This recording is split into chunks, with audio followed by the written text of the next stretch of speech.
Hey guys, and welcome back to the channel. Today I'm going to show you how I paint the 57mm anti-tank and this screw. We're aiming for an authentic field worm look that really brings the US airborne model to life. So let's get into it. For the uniform, I decided to use dark green as my base coat. I really like this color because it's not just a flat green, it's a deep dark tone that perfectly captures that gritty military feel. Starting with this dark base gives me a great foundation to warm form. It makes it much easier to build up highlights later and adds a natural depth to all folds and creates in the uniform. It's a perfect start point if you want your airborne crew to look like they've been in the field for a while. I also use this color for his trousers.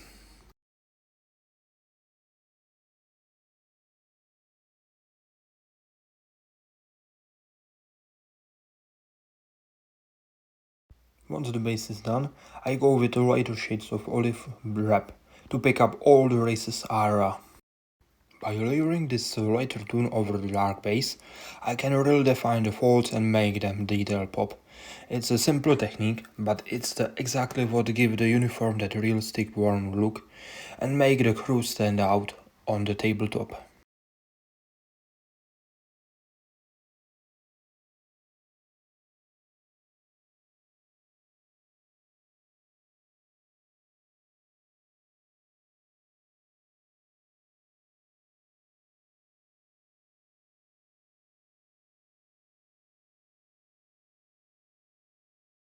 For the boots, I'm using red leather. I find a special tone to add a nice bit of contrast for the overall green uniform and really help the lower part of the model stand out. It gives the crew that classic, realistic looking that finish of the wall paint job.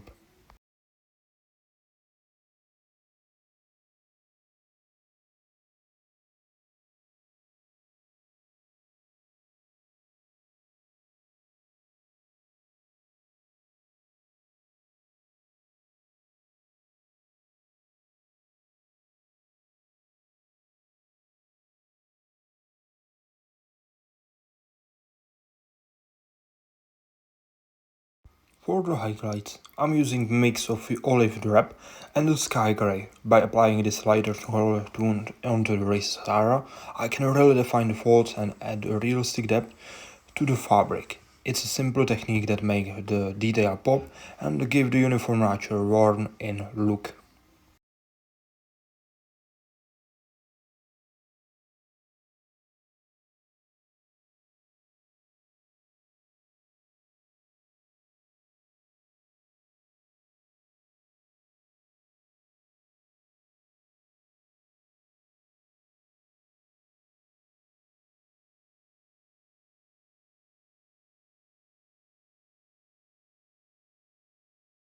For the face, I'm using Barbarian Flesh. It's a great base tone that gives a skin a healthy, natural look. I focus on layering it carefully to capture the facial detail, which really helps the crew look more realistic and expressive even in the small scale.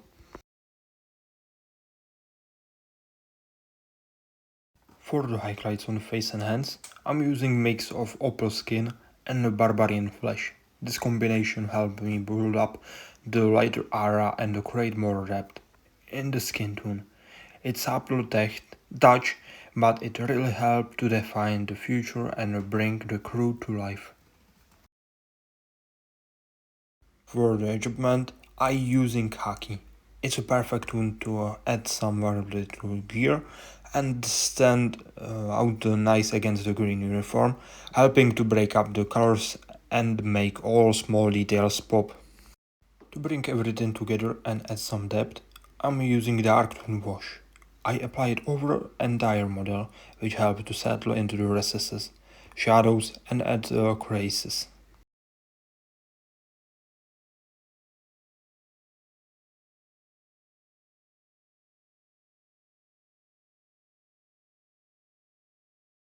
For the final touch on the skin, I'm using strong skin sheet wash. This helps to define the facial feature and the hand even more.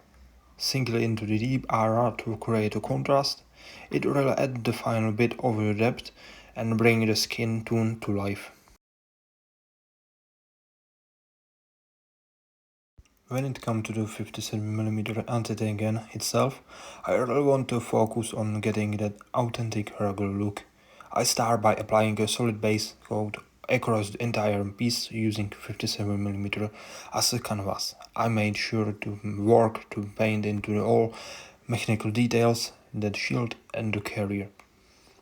It's important to make your time here essential that every angle and the joint is covered because its foundation is what defines the silhouette of the gun and on the tabletop. When the base coat is settled, it provides that perfectly structure for all weathering effect and the detail that follow.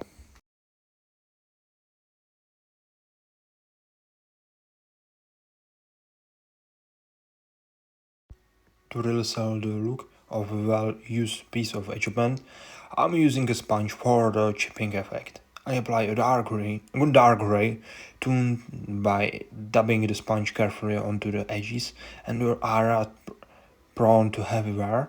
This technique creates the small random and jagged paint chip that a brush can't replicate. It instantly adds a layer of realism showing exactly where the crew would be heading again and where the metal has been worn down through active service. To add a real sense of battle damage to the 57mm again, I want to go beyond the paint chip and show some actual penetrate marks.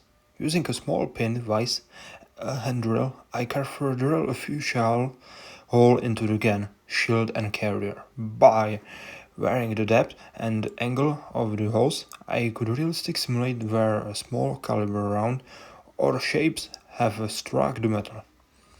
It's a fantastic physical way to tell a story with the model making it look like the particle again has a truly sense of some action on the front line.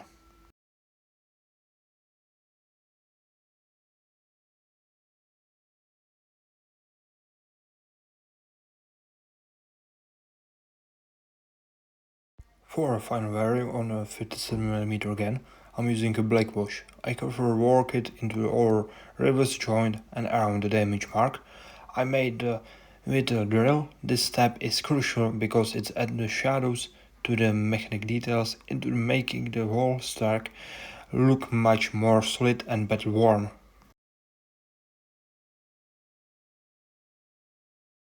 Well, that's it. To be honest, I didn't really enjoy working on this special team. It just didn't click to me. Still, it was a good project to practice some new technique. And before we end, if you like a video, please like, subscribe and comment. And see you in the next video. Goodbye.